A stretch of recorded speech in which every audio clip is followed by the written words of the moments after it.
Good morning, student. We are discussing about the second chapter of history, that is European colonialism. In this whole chapter, we are going to concentrate on one term, and that is colonization. So one more time I want to repeat what is the meaning of the colonization. Actually, the colonization is a process by which a central system, or we can say a developed country or the powerful nation, dominates the surrounding land, especially the poor land, undeveloped land and its components. So in the last lecture we had discussed about the Australia and New Zealand's colonization, how the people of Australia they struggle and finally they got the independence. So in this lecture we are going to talk about the Myanmar colonization. Here you can see the map of Myanmar. Rangoon or the Yangon, that was the capital of Myanmar.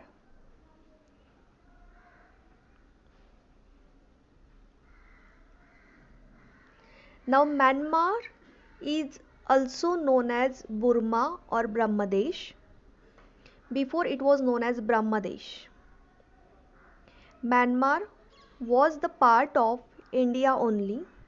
Now Myanmar is the India's neighboring country which is separated from India. Earlier it was known as Brahmadesh or Burma, and in Myanmar the British they wanted to establish their colonies because it was rich in natural wealth and it was also a potential market.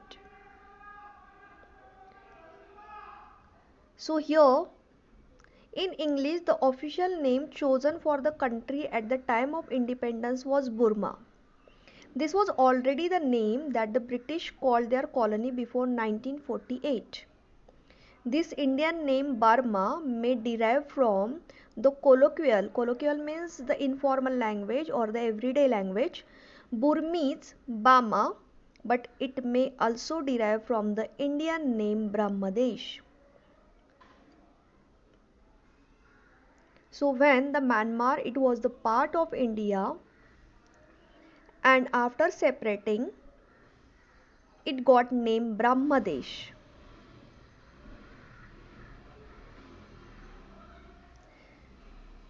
So here the royal dynasty of Myanmar had successfully consolidated the countries under their rule.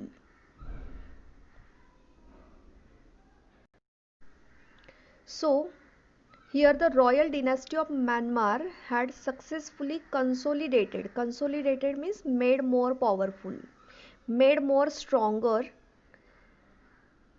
under their rule, and it conquered the Manipur. In 1822 they attacked Assam.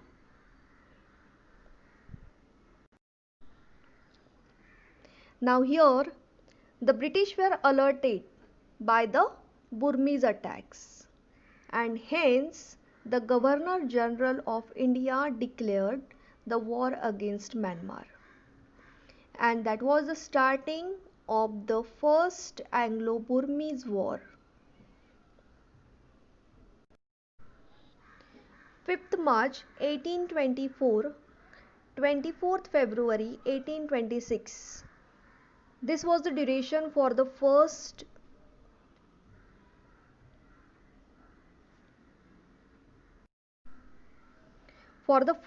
Anglo-Burmese war. This war was the first of three wars fought between the British and the Burmese empires in the 19th century.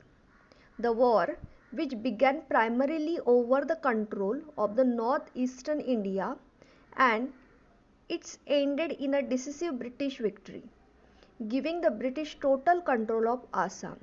So who was the winner?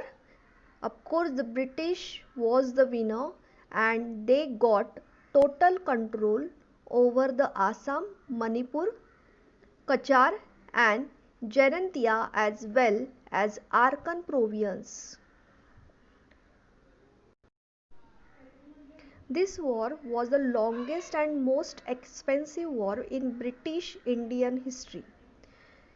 15,000 European and the Indian soldiers they died in this war, together with an unknown number of Burmese military and the civilian casualties. Okay, so here the Burmese they tried to retake the Rangoon, which was the capital of Myanmar, but 5,000 British they repelled, they stopped 30,000 Burmese. And here the British they retake the Assam cities up the Irrawaddy. The war continued for 2 years. The British Navy conquered the part of Rangoon. It ended with the treaty between the British and the Burmese king. So there was the deal between the British and the Burmese, and the Manipur was returned to British. The coastal region and the forest, the mines, they came under the British control. So the British collected a large sum as the compensation against the military expenditure from the Myanmar. They also appointed their resident in Inawa, the capital of Myanmar at that time. Now the second war between the Burmese and the British. 5th April 1852 to 20th January 1853. This was the duration for the second of the three wars fought between the Burmese and the British forces during the 19th century, with the outcome of the gradual extinctions of the Burmese and independence. The Second Anglo-Burmese War was fought during the Lord Dalhousie's tenure. Tenure means period. And the two British individuals staying in Burma were asked to pay a fine by the Burmese administration. This minor incident was used as a pretext by Dalhousie to plan an attack on Myanmar, and he declared the war. And he sent an army to Myanmar with his commander. The Burmese army was defeated one more time, and the cities of the Rangoon and the Prom were captured by the Britisher. Okay, so here you can see that now the British became the aggressor, as well as they used the gunboat diplomacy. This is the strategy by the foreign policy which is supported to use the threat the military force. So here they just threaten the military force of Burma. One more time the British they got success in this war, and finally with this victory the British influence in the coastal region of Myanmar and was firmly established. The British army fighting this war was comprised of the Indian soldier. Not only that, the expenditure of this war was also borne by the Indians. Now the third and final Anglo-Burmese War. It was the final of three wars fought between the Burmese and the British in the same 19th century. The war saw the loss of sovereignty of an independent Burma under the Konbaung dynasty, whose rule had already been reduced to the territory known as Upper Burma, the region of the Lower Burma having been annexed by the British in 1853 as a result of the Second Anglo-Burmese War. Following the war, Burma came under the rule of the British Raj as the province of India. In 1937, the British governed Burma as a separate colony. Burma was occupied by Japan and Thailand between 1942 and 1945. After the World War II, Burma achieved independence as a republic in 1948. Okay, so here you can see the Thiba. Thiba means he was the last king of the Konbaung dynasty of Burma, Myanmar, and also the last Burmese sovereign in the country's history. And his reign ended with when the Burma was defeated by the forces of the British Army in the Third Anglo-Burmese War. And on 29 November 1885, prior to his official annexations on the 1st January 1886. So here we can see that the British knew little of the interior dense jungle. So when the war was started, so that time the British, they were not aware about the dense jungle of the Irrawaddy, that is the river in Myanmar, and the Burmese, they surprised the British advance rapidly up Irrawaddy. Burmese were unaware about the advance rapidly up Irrawaddy. So British, they were moving slowly towards the Irrawaddy river, and the Burmese, they were totally unaware about this thing, as well as the massacre, the poor management of the Thiba, king of Thiba, that was the reason for the defeat for the Burmese. But beside this, after the World War II, Burma achieved independence as a republic in 1948, 4th January 1948. So student, we have discussed about the colonialism of Myanmar. Now next one is colonialism of Nepal. Here we are discussing about the colonialism of Asian countries. Britishers, they want to protect their colonies in India, and they want to boost their trading in India and in neighboring region. That was the main objective of the British ruler, and that's why they wanted to establish their colonies all over Asia. Now if we talk about Nepal, so Nepal was a small kingdom in the Himalaya region. In Nepal, the British had sent their representative, but they did not respond any favorable response, and because of that Anglo-Nepalese war happened. Now what was it? After 1801 had caused the Anglo-Nepalese war of 1814 to 16 and brought the Gurkhas under British influence. During the war, the Gurkhas sent several missions to China to win expectations of assistance.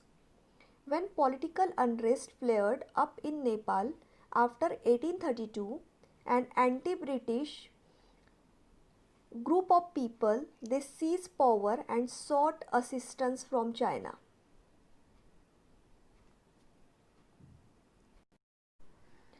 Treaty of Sugauli agreement between the Gurkhas chiefs of Nepal and the British India government that ended the Anglo-Nepalese, or it can be called as Gurkha War. By the treaty, Nepal renounced all claim to disputed Tarai or lowland country and ceded its conquest west of Kali river and extending to the Satluj river. Nepal remained independent, but it received a British resident with the status of an ambassador to an independent country rather than of the controlling agent of the supreme government in an Indian state.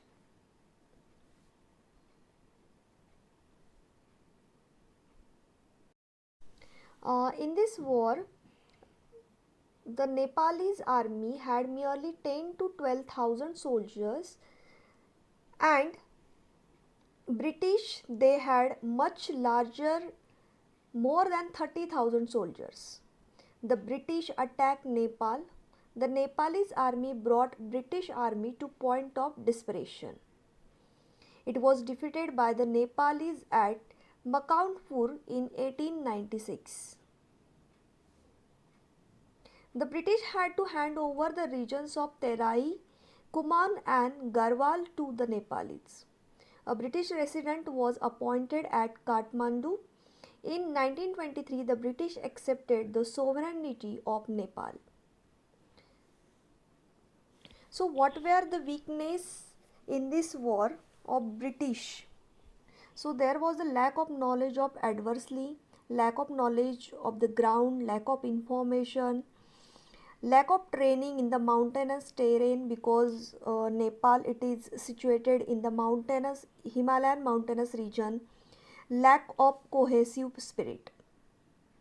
And what were the good points of the Britishers? So good leadership, good logistic support, good fighting spirit. Now if we talk about the Nepalese army, so that time their weaknesses were like lack of knowledge of adversary, lack of information and lack of good logistic backup. But they had some positive points like good fighting spirit and good leadership.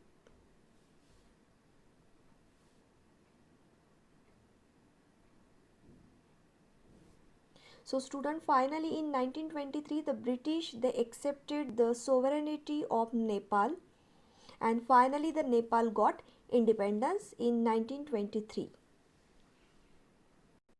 Sovereignty means a self-governing state. So finally Nepal, they got independence at this point. Next is Sikkim. Sikkim is neighboring region of India, and British goal was to gain control over India's neighboring region. It was a small kingdom on the north border of India, which was surrounded by Bhutan, Nepal, Bengal and Tibet. In the year 1885, the king of Sikkim, he handed over the region of Darjeeling to the British. And in the return, king was granted some certain amount as a privy purse. So here we can see that when king of Sikkim, he gave region of Darjeeling to British, so in the return king, he got certain amount of privy purse. Privy purse means a secret amount or the hidden amount he got. Lord Dalhousie, he sent army to Sikkim and took hold of some more regions of Sikkim. And because of this, the Sikkim markets was open to British traders and authorized the British to collect octroi on the India-Tibet trade. Octroi means tax. So now here the British, they got control over the Sikkim. They opened their market in Sikkim, and now they were authorized to collect that tax from the native people. In 1886, the Tibetans tried to capture Sikkim. The British immediately took action against them, because when the Britishers, they came to know that yes, somebody is there that who is going to attack on us, who wants to take the hold of Sikkim. So that time they were alert and they immediately took action against the Tibetans. In the 1890 treaty between the British and the China, it was agreed that Sikkim, it British protectorate. Protectorate means a state that is controlled and protected by another. So here the British, they declared that they were the protectorate of Sikkim. In this way, the British, they could ensure the security of the tea gardens in Darjeeling. Now the Sikkim, it was made buffer zone and the British took control of the internal administration and the foreign policy of Sikkim. So means the separate region which is protected for the enemies and for the biological purpose. So the Britisher they gave security for the tea gardens in Darjeeling, and they made it buffer zone, and slowly they took control all over the international administration and the foreign policies of the Sikkim. However, the sovereign status of Sikkim was maintained. In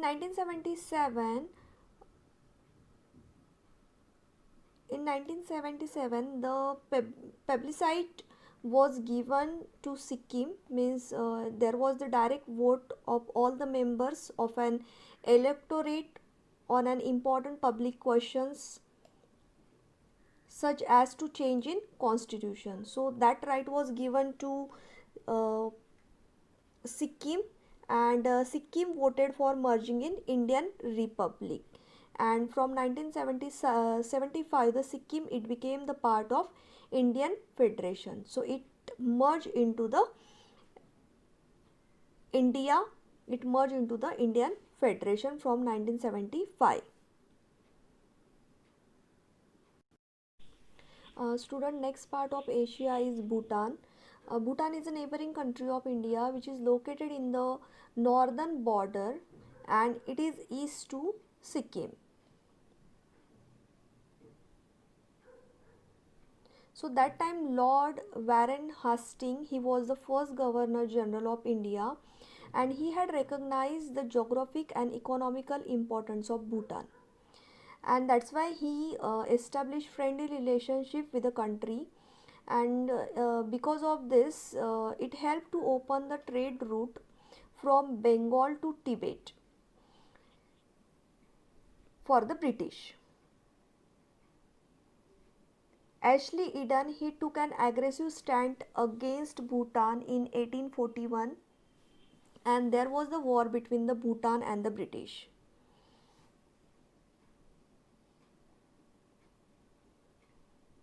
Then finally the war was concluded with the treaty according to which the king of Bhutan, he surrendered the territories conquered by Bhutan to the British, and the king was granted annual subsidy. Annual subsidy means a particular amount which is fixed. So because of this treaty, the king he finally granted the particular amount by the British. In the year 1910, the British agreed finally not to interfere in the internal matters of Bhutan, and Bhutan agreed to be guided by British in their external affairs. In the year 1949, a treaty was signed between the India and Bhutan, according to which India assumed a position of an adversary to Bhutan in the matters of defense and external affairs.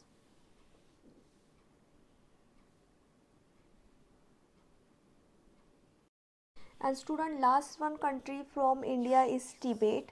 Here you can see in the map that Tibet is the neighboring country of India, and Nepal it is between India and Tibet.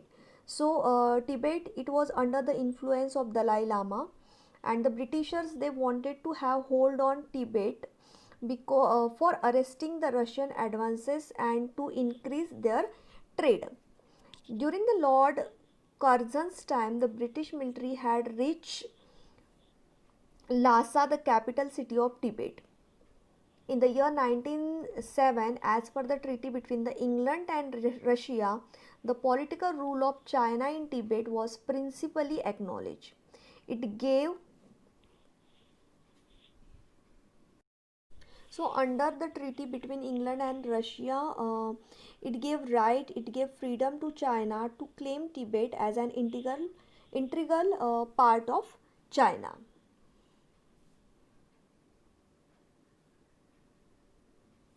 So student, today we are going to stop here. today we have discussed about the colonialism of Asia from that different neighboring countries of India. We talk and we discuss about like the Myanmar, Bhutan, Tibet and Nepal. Okay, now in the next lecture we are going to see our last point from this chapter, and that is Africa colonialism.